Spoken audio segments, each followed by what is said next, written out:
À en juger par la manière coordonnée et massive dont les républicains ont lancé la contre-attaque contre la presse et les démocrates, il semble que cette contre-attaque ait été soigneusement préparée et attendait simplement que l'autre camp commence à attaquer. Et elle a attendu son heure. Immédiatement après le fiasco du shutdown, essayant de détourner l'attention du pays de leur échec, le Parti démocrate a fait fuiter l'information par le biais de la politique. C'est un site web bien connu, beaucoup de gens s'y rendent pour s'informer. 3 emails d'Epstein où d'une manière ou d'une autre, le nom de Trump était mentionné. Il n'y avait rien de répréhensible ou de criminel, sinon il l'aurait tout simplement utilisé. Pendant ces 4 années où ils étaient au pouvoir et qu'ils avaient tout cela entre leurs mains, eh bien les 4 années de Biden, oui. Mais le simple fait qu'Epstein mentionne Trump a été en quelque sorte utilisé par les démocrates pour une nouvelle tentative de lier le nom d'Epstein à Trump, enfin, c'est-à-dire Trump à la pédophilie, et disons-le ainsi. Et là, le tonnerre a éclaté. Trump ne gardait pas simplement des dossiers en réserve, comme on dit, sur une voie de garage, mais il semble qu'il voulait les utiliser. Au moment où le coup serait le plus fort et aurait le plus grand retentissement. Et le coup a eu un énorme retentissement, je dirais, de la taille d'un tsunami. Oh. Nous avons la toute première démission d'un démocrate à cause des derniers dossiers sensationnels d'Epstein. Ce qui, ironiquement, a commencé lorsque les démocrates ont essayé de détourner l'attention du pays de leur défaite humiliante lors du shutdown de Schumer. Vous vous souvenez comment les démocrates? La commission de surveillance a publié 3 lettres issues de l'héritage de Jeffrey Epstein, choisies pour tenter d'impliquer Trump dans le cercle vicieux d'Epstein.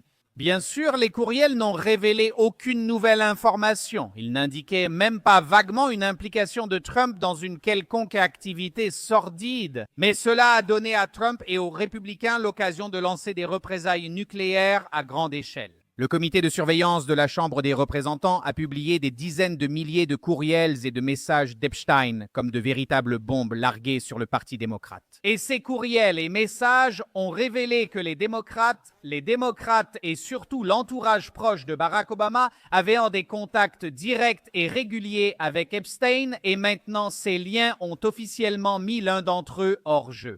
Larry Summers, ancien secrétaire au Trésor sous l'administration Obama et ex-président de l'université Harvard, est écarté de toutes les apparitions publiques. Après qu'il a été révélé qu'il était en fait un grand admirateur d'Epstein. Les rapports ne montraient pas seulement que Summers était en contact régulier avec Epstein, mais les courriels révèlent aussi que Summers, je vous le dis, a vraiment demandé des conseils de rencontre à Epstein. Oui, c'est dans les courriels, on ne pourrait pas inventer ça. Des hauts responsables démocrates du cercle rapproché d'Obama demandaient à Epstein, l'un des pires pédophiles de l'histoire de notre pays, des foutus conseils de rencontre. Le ministre des Finances du gouvernement Obama, son proche conseiller, membre de son soi-disant cercle restreint, demandait à un proxénète impliqué dans le trafic de prostituer le mineur comment faire au mieux. Eh bien, selon les dires de ce ministre des Finances, je ne sais même pas comment dire, faire connaissance, séduire, persuader, inciter. Donc tout ce que faisait si bien Epstein lui-même, le jeune homme, oui. À ce moment-là, Epstein avait déjà été reconnu et jugé comme proxénète. Eh bien, pratiquement avec l'aide de ses clients qui ne pensaient vraiment pas qu'il commence à raconter quoi que ce soit. Et en général, il a très peu purgé de peine. Je ne me souviens plus exactement combien de temps il a fait, puis il est sorti, mais avec la marque de proxénète, et pas juste proxénète, mais vraiment proxénète, si je puis dire. Des filles âgées de 14, 15, 16 ans dont on pourrait bien sûr dire que Larry ne savait pas quelque chose, oui, mais c'était une affaire tellement retentissante et elle était déjà liée au gouvernement que Larry Summers, eh bien, c'est inimaginable. Il savait. Ici, les démissions ne font que commencer. Le New York Times rapporte que Summers a quitté le conseil consultatif du laboratoire budgétaire de Yale. Il est également rapporté qu'il a quitté son poste au Centre pour le progrès américain, un groupe de réflexion d'extrême gauche. Un représentant de cette organisation a confirmé que Summers l'a quitté. Et ce n'est qu'une question de temps avant qu'il ne quitte l'université Harvard, où il continue d'être inscrit comme enseignant. Mais je ne comprends tout simplement pas comment un fan de Jeffrey Epstein peut continuer à fréquenter des jeunes filles de 18 ans. Les conséquences de l'affaire Epstein commencent à peine à apparaître. Nous savons désormais que Epstein était en contact direct avec la déléguée démocrate des îles Vierges américaines lors d'une audience où l'ex-avocat de Trump, Michael Cohen, était interrogé. C'est aussi un moment très intéressant. Les démocrates ont communiqué avec Epstein pendant l'interrogatoire de l'ancien avocat de Trump, Michael Cohen. Stacey Plaskett, déléguée sans droit de vote des îles Vierges, semblait échanger des messages avec Epstein lors des auditions au Congrès en février 2019 où Cohen était interrogé dans le but de trouver des informations compromettantes sur la Norvège. Et ils échangeaient des messages. Et il semble qu'Epstein soufflait en fait des questions à cette déléguée pour qu'elle les pose à Cohen. Epstein posait des questions, en fait, il posait lui-même des questions lors des auditions au Congrès.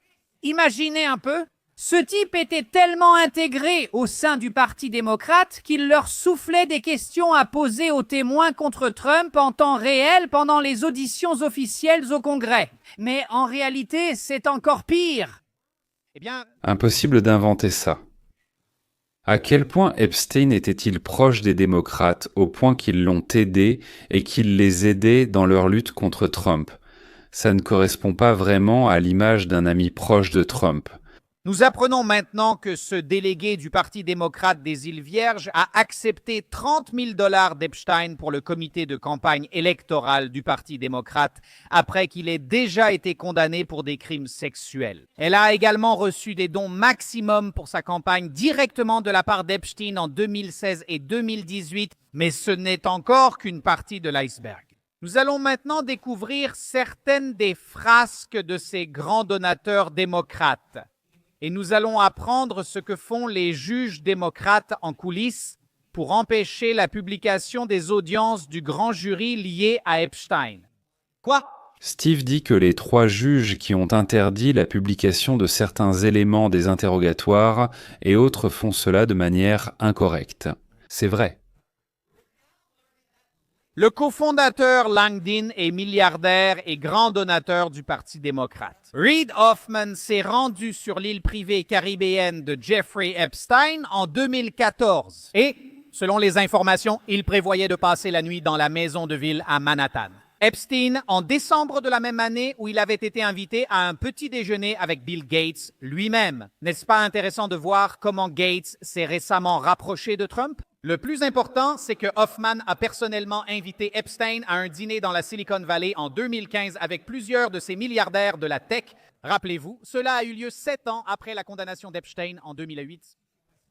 Hoffman aurait aussi facilité le transfert de 525 000 $ d'Epstein au Media Lab du Massachusetts Institute of Technology entre 2013 et 2017. À la suite de ces révélations, le président Trump a demandé à la procureure générale Pam Bondi d'enquêter sur les liens de Hoffman avec Epstein et d'autres donateurs démocrates. De plus, Bill Clinton a voyagé dans l'avion privé d'Epstein. Incroyable, incroyable. 26 foutues fois. En somme, après qu'Epstein a été jugé, reconnu coupable de proxénétisme de mineurs et relâché.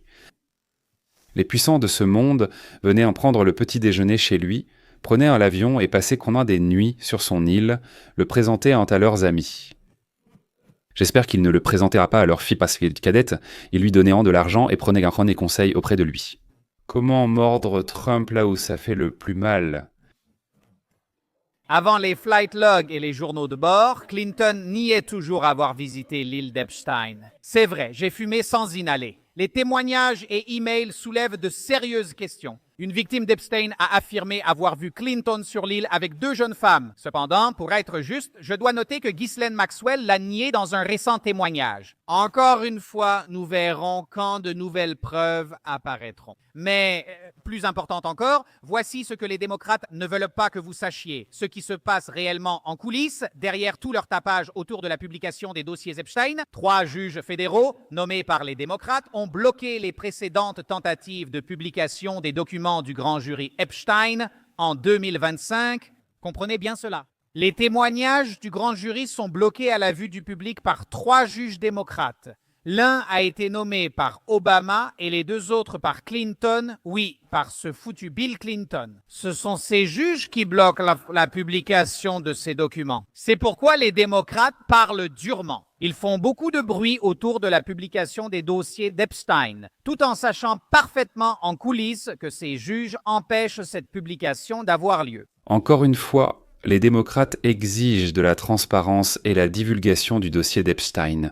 En même temps, ils font pression sur 3 juges pour qu'ils n'autorisent en aucun cas, en aucune circonstance, la publication des documents qui sont conservés au tribunal, parce que cela, soi-disant, nuirait aux victimes. Or, les victimes, d'ailleurs, exigent justement la divulgation. C'est pourquoi, lorsque le représentant républicain Tim Burchett, Si vous vous souvenez, j'ai montré des extraits de l'interview de Tom Briouget où il expliquait que le manque de transparence était l'œuvre du Parti démocrate. le parti qui exigeait la transparence depuis des mois a soudainement ralenti lorsque ses propres membres se sont retrouvés sous le feu des projecteurs. Mais cela n'a pas d'importance. Une centaine de républicains à la Chambre des représentants soutiendront la loi sur la transparence des dossiers Epstein, exigeant que le ministère de la Justice publie tous les dossiers sous 30 jours, avec seulement les noms des victimes modifiés. Même le président Johnson a laissé entendre qu'il était prêt à voter pour cela si le Sénat apportait des modifications pour protéger les victimes. Mais au final, il faut se rappeler qu'en général, il ne s'agit pas seulement d'un seul scandale. Il s'agit d'un système judiciaire à 2 vitesses, où les riches et les puissants échappent aux conséquences, tandis que les Américains ordinaires font face à des sanctions. Les survivants des crimes d'Epstein ont écrit au Congrès déclarant que son crime. C'est exactement ce que montrent les doubles standards de la justice, où les hommes et les femmes riches et influents échappent aux conséquences. Une règle pour vous, pas pour moi.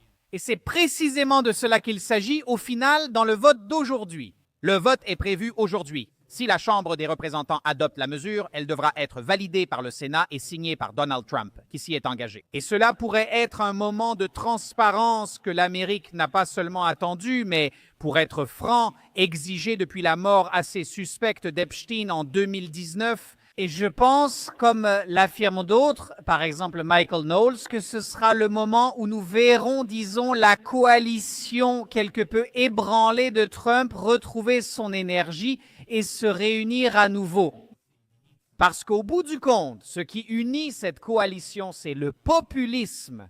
Et le populisme, c'est essentiellement le peuple contre l'élite corrompue, la classe politique corrompue. Et Epstein est leur symbole. Il est le visage de cette corruption. Et si ces dossiers Epstein sont rendus publics, je pense que ce sera la colle qui, pour ainsi dire, ramènera les tendons qui vont réunir à nouveau la coalition de Trump. Alors espérons que les républicains suivront l'exemple de Trump et feront ce qu'il faut. La lumière est le meilleur désinfectant. Publiez les fichiers, arrêtez les coupables, que la justice triomphe et renversons ce élite corrompue. Les démocrates ont attaqué, espérant que les fichiers d'Epstein ne seraient jamais révélés. Et maintenant, nous voyons une raison très claire pour laquelle vous voulez créer un FBI politique, les fichiers d'Epstein. Vous exigez que le FBI soit totalement loyal à Trump et à vous comme son exécutant, pour continuer à dissimuler un vaste réseau international de traite humaine avec plus de 1000 victimes, trahissant toutes les survivantes de ces violences. Ce membre du Congrès américain, Raskin, raconte n'importe quoi à la télévision, l'accusant, lui et les républicains, de trahir toutes les victimes. Epstein, qui, comme nous l'avons découvert grâce à ses nouveaux emails, aidait et servait les démocrates. Avant d'occuper ce poste, vous avez appelé à la publication complète des dossiers d'Epstein en disant au podcasteur Benny Johnson que la seule raison pour laquelle la liste n'a pas été rendue publique par le ministère de la Justice et le FBI, c'est, je cite, à cause de ceux qui figurent sur cette liste. Après confirmation, vous avez promis, il n'y aura aucune dissimulation, aucun document manquant, aucune pierre non retournée, que ce soit dans votre bureau ou l'actuel. Toute opposition sera vite poursuivie. Ce printemps, vous avez demandé à des centaines d'agents d'examiner les dossiers d'Epstein sans approfondir le réseau financier ni celui de trafic d'êtres humains. Vous avez détourné ces agents de leurs tâches habituelles de lutte contre le terrorisme ou le trafic de drogue pour qu'ils travaillent jour et nuit. Certains dormaient à leur bureau, menant des recherches frénétiques pour garantir que le nom et l'image de Donald Trump soient signalés et supprimés partout. Je me demande combien de choses que Raskin présente comme des faits dans son discours sont en réalité des inventions de sa part. Du genre, tu as fait passer un détecteur de mensonges aux employés pour savoir s'ils étaient hantés pour Trump ou non. En réalité, il cherchait ceux qui divulguaient des informations à la presse. Il est tout à fait possible que c'est comme ça qu'ils ont découvert qui collaborait avec les démocrates. Ou alors ceci. Il a donc forcé des centaines d'employés à chercher s'il n'y avait pas le nom de Trump là-dedans. Eh bien, dans les pages, donc, les emails et tout ce qui restait d'Epstein. En réalité, ils cherchaient autre chose. Ils cherchaient où les démocrates avaient exclu des informations des rapports ou avaient modifié les rapports. Voilà, peut-être qu'ils ont corrigé quelque chose, remplacé, effacé dans les documents. Ils cherchaient s'il n'y avait pas de falsification. Donc le célèbre juriste professeur à Harvard, Allen Gershkovich, je l'ai déjà montré plusieurs fois. J'ai parlé de lui, professeur émérite. Donc Allen Gershkovich a été à un moment donné l'avocat d'Epstein aussi, d'ailleurs, et de Trump. Il a aussi géré de nombreuses affaires, dont la défense de Trump lors de la destitution, bien qu'il ait quitté le Parti démocrate depuis longtemps. Voici son avis. Nous sommes rejoints en direct par l'ancien avocat de Jeffrey Epstein, Allen Gershkovich. Ravi de vous voir ce matin, Allen. Que découvrirons-nous quand tous ces dossiers seront publiés? Savons-nous déjà tout? Certaines affaires ont été dissimulées par les tribunaux et non par le gouvernement. Les juges ont gardé certains témoignages secrets, mais je pense que nous savons presque tout ce qu'il y a à savoir. Et les démocrates vont blâmer les républicains. Les républicains vont blâmer les démocrates. Et nous devons tous blâmer Jeffrey Epstein. C'est lui qui a fait toutes ces choses horribles. Je n'étais pas seulement son avocat, j'étais aussi l'avocat de Donald Trump. Donc, je vois tous les aspects de cette affaire. C'est ce que font les avocats. Nous représentons des gens, que nous soyons d'accord avec eux ou non. Beaucoup de choses sont déjà connues. Non, je suis simplement content. Je veux que tout soit révélé. Dès le début, j'ai exigé que tout soit révélé. Et les victimes ont pleinement le droit à cela. Et ceux qui sont accusés ont aussi ce droit. Nous devons tout mettre sur la table. Alors, tu as vu tout ce qui est sur la liste, Allen? J'ai tout vu, mais j'ai probablement vu plus que presque n'importe qui d'autre. Parce que j'ai vu certains témoignages et j'ai vu la plupart des documents qui étaient initialement cachés. Et vous savez, nous connaissons déjà la plupart des choses. Oui.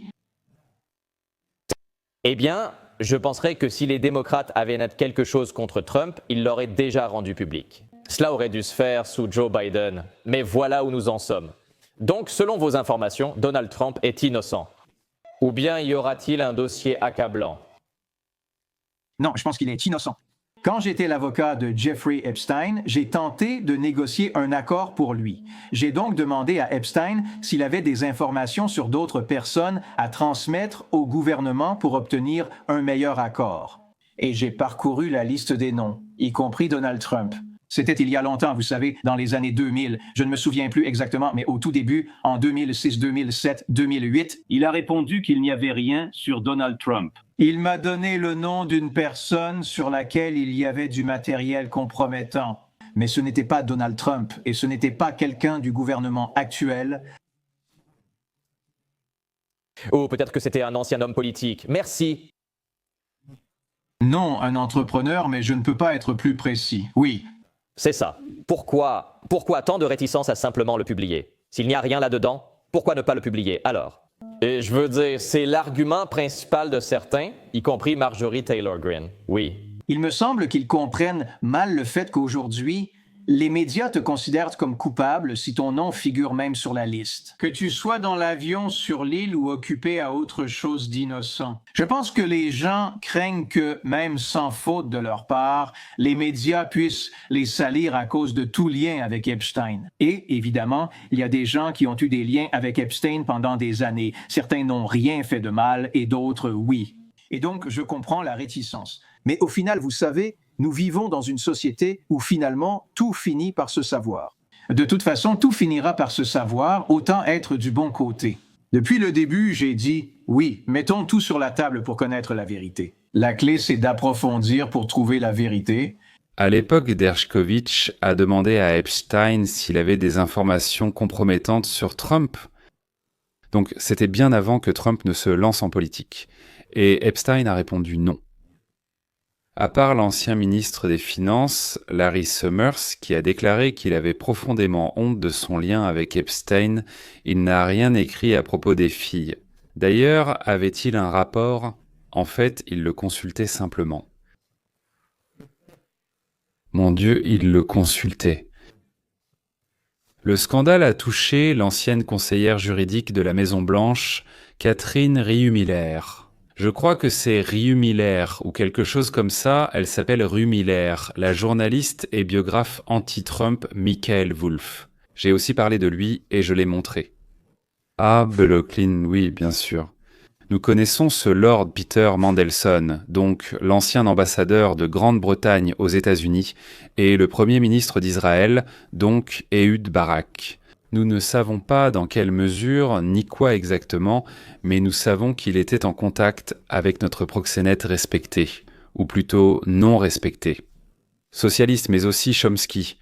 Intéressant, il doit avoir 100 ans selon moi. Je lisais ses ouvrages quand j'étais très jeune, et il me semblait qu'il était déjà un vieil homme à l'époque. Alors, qui d'autre ? Les socialistes sont-ils toujours attirés, en fait, par les riches et les cercles mondains ? Ils ont aussi déjà visité l'île des Plaisirs. Le procureur général de Bush Jr., un certain Alberto González, l'ancien sénateur George Mitchell, ainsi que l'ancien ambassadeur des États-Unis à l'Organisation des Nations Unies, le démocrate Bill Richardson. Il a été gouverneur, il s'est présenté à la présidence qu'il a dit du temps, il a rapidement abandonné et, pour ainsi dire, il a laissé tomber assez vite. Hillary Clinton. Il a été, à mon avis, l'une des premières personnalités connues à aller vers Barack, comprenant, pour ainsi dire, que la victoire était là, que l'énergie était là. Voilà. Il a été nommé à l'Organisation des Nations Unies. Donc sont-ils coupables de quelque chose ou non ? Nous ne le savons pas. Mais leurs noms sont des fils qui vont tirer quelque chose derrière eux. Et bien sûr, il y aura une enquête maintenant. Trump maintenant déjà... Voilà, et peut-être que c'était justement sa principale idée. S'il était venu et avait lancé une enquête, tout le monde aurait crié qu'il allait falsifier quelque chose, qu'il allait y insérer quelque chose, qu'on ne peut pas faire confiance à ces gens-là. Il a bouleversé tout le pays, surtout les démocrates, qui pensaient maintenant que s'il ne publiait pas ces dossiers, c'est qu'il cachait quelque chose. Pour qu'ils voient, allons-y, poussons. Et ils ont tellement insisté qu'il a dit... Eh bien, les gars, on n'y peut rien. Si vous le voulez tant, je vais tout vous donner.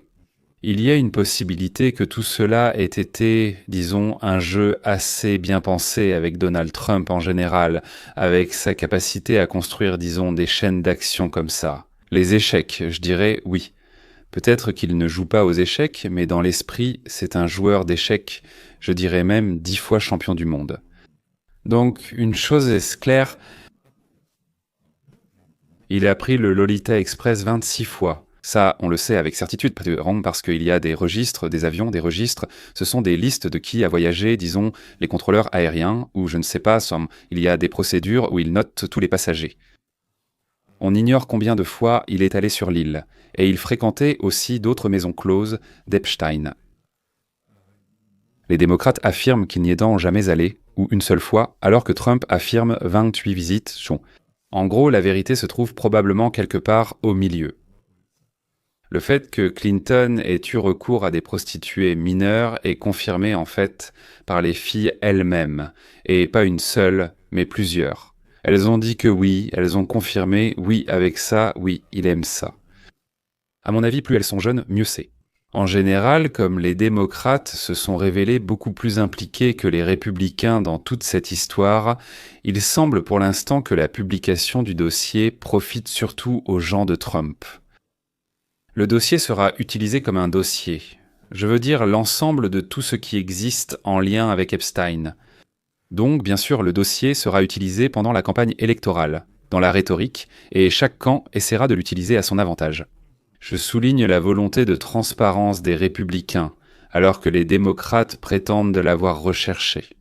Mais il n'y a rien dans les dossiers qui pourrait justifier, disons, la réticence de Donald Trump à les divulguer. Il semble en fait que Donald Trump, comme je l'ai déjà dit, attendait ce moment où il serait le plus avantageux politiquement de lancer cette information. Et en plus, disons, comme si les démocrates avaient insisté là-dessus, alors qu'il y a plus de saleté sur les démocrates que sur les républicains. La dénonciation des élites, la lutte contre l'État profond et la corruption sont au cœur du thème Make America Great Again. Le vote des électeurs devrait te jouer en faveur des républicains et contre le Parti démocrate. Quelques nouvelles provenant d'organisations médiatiques, quelques informations, disons plusieurs médias, laissent entendre qu'ils ont des documents.